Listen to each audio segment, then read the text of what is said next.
வணக்கம். நீங்கள் இணைந்திருப்பது உதயன் டிஜிட்டல் வலையொலியின் பிரதான செய்திகளுடன். செய்தி தொகுப்பு உதயன் டிஜிட்டல் செய்தி பிரிவு. செய்திகளுடன் இணைந்திருக்கும் நான் லிஷா தரணீஸ்வரன்.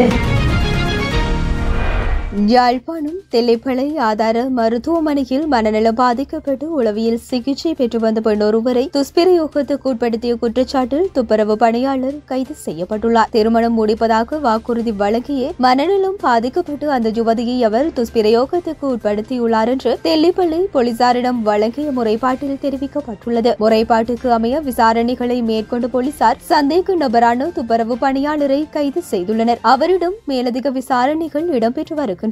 சந்தேக நபரை சட்ட நடவடிக்கைக்கு உட்படுத்தும் நகர்வுகளும் போலீசாரால் மேற்கொள்ளப்பட்டுள்ளன. அனுராதபுரம் போதனா மருத்துவமனையில் பெண் மருத்துவர் ஒருவர் பாலியல் துஷ்பிரயோகத்திற்கு உட்படுத்தப்பட்டதாக கூறப்படும் சம்பவத்திற்கு எதிர்ப்பு தெரிவித்து இன்று காலை 8 மணி முதல் 24 மணி நேர நாடு தழுவிய அடையாள பணி புறக்கணிப்பை அரச மருத்துவ அதிகாரிகள் சங்கம் மற்றும் மருத்துவ நிபுணர்கள் சங்கம் என்பன முன்னெடுத்து வருகின்றன. யாழ்ப்பாணத்திலும் வேலை நிறுத்த போராட்டத்தில் அரச மருத்துவ அதிகாரிகள் சங்கத்தினர் ஈடுபட்டுள்ளனர். யாழ் போதனா மருத்துவமனையில் அவசர மருத்துவ சேவைகள் தவிர்ந்த ஏனைய சேவைகள் பெரும்பாலும் பாதிக்கப்பட்டிருந்தன. இதனால் சேவையினை பெற வந்த நோயாளர்கள் அசௌகரியங்களை எதிர்நோக்கினர். எதிர்வரும் உள்ளூராட்சி மன்ற தேர்தலுக்கான தபால் மூல வாக்களிப்பு விண்ணப்பங்களை ஏற்றுக்கொள்ளும் பணிகள் இன்றுடன் முடிவடைய உள்ளது. அதன்படி தபால் மூல வாக்குகளை அடையாளப்படுத்துவதற்கான விண்ணப்பங்களை ஏற்றுக்கொள்ளும் காலம் இன்று நள்ளிரவு 12 மணியுடன் நிறைவடைவதாக ஆணைக்குழு தெரிவித்துள்ளது. தபால் மூல வாக்களிப்புக்காக விண்ணப்பிக்க விரும்பும் அரசு அலுவலர்கள் மற்றும் பாதுகாப்பு பணியாளர்கள் தங்களது விண்ணப்பங்களை அந்தந்த தொகுதிக்கு உட்பட்ட மாவட்ட தேர்தல் நடத்தும் அதிகாரியிடம் சான்றளிக்கும் அலுவலர்கள் மூலம் சமர்ப்பிக்கலாம். இதேவேளை வேட்புமனு அறிவிப்பு வெளியிடப்பட்டுள்ள 336 உள்ளூராட்சி மன்றங்களுக்கான தேர்தலில் போட்டியிடும் அங்கீகரிக்கப்பட்டு அரசியல் கட்சிகளின் அங்கீகரிக்கப்பட்ட பிரதிநிதிகளின் நியமன கடிதங்களை மார்ச் 14ஆம் திகதி காலை 8:30 மணிக்கு முன்னதாக அந்தந்த உள்ளூராட்சி அமைப்புகளின் தேர்தல் அதிகாரியிடம் வழங்க வேண்டும் என்று தேர்தல்கள் ஆணையம் தெரிவித்துள்ளது. நாளைய தினம் பௌர்ணமி தினமான போதிலும் தேர்தல்கள் ஆணைக்குழுவின் பிரதான அலுவலகம் மற்றும் அனைத்து மாவட்ட தேர்தல் அலுவலகங்களும் திறந்து வைக்கப்பட்டுள்ளதாக ஆணைக்குழு இதன்போது தெரிவித்துள்ளது.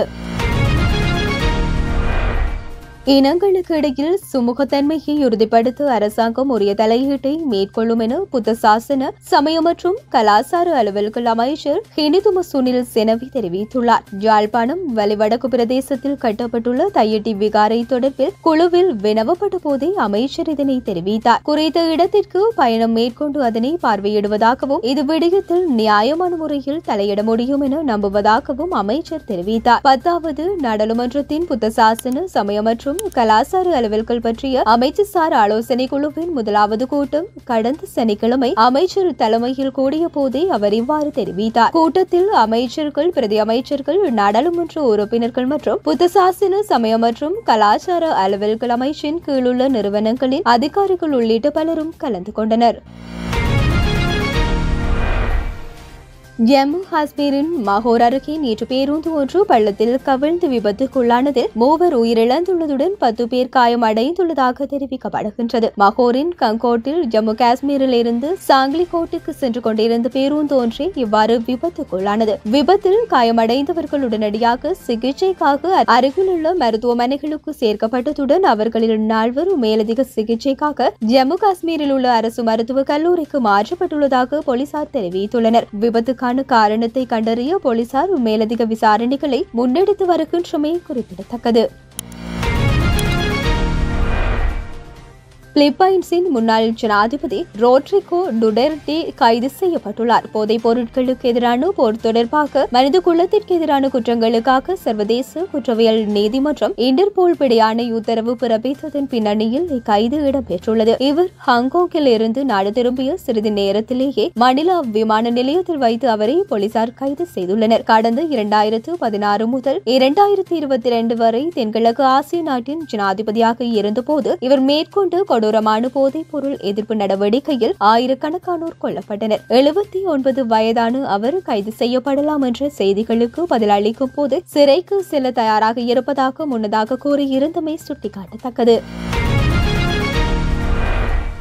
ஆப்கானிஸ்தான் கிரிக்கெட் வாரியத்தின் உறுப்பினர் பதவியை இடைநிறுத்துமாறு சர்வதேச கிரிக்கெட் நிர்வாகத்திடம் மனித உரிமைகள் கண்காணிப்பகம் வலியுறுத்தியுள்ளது. இது தொடர்பில் ICC தலைவர் ஜெய்சாவுக்கு அனுப்பிய கடிதத்தில் தலிபான்களால் ஆட்சி செய்யப்படும் ஆப்கானிஸ்தானில் உள்ள பெண்கள் மற்றும் கல்வி கற்கவும் விளையாட்டுகளில் பங்கேற்கவும் அனுமதிக்கப்படும் வரை சர்வதேச கிரிக்கெட் விளையாடுவதை தடை செய்ய வேண்டும் என வலியுறுத்தியுள்ளது. இது தொடர்பான மின்னஞ்சல் பிப்ரவரி 3 ஜெய்சாவுக்கு அனுப்பி வைக்கப்பட்டதுடன் அது மார்ச் 7 பகிரங்கப்படுத்தப்பட்டது.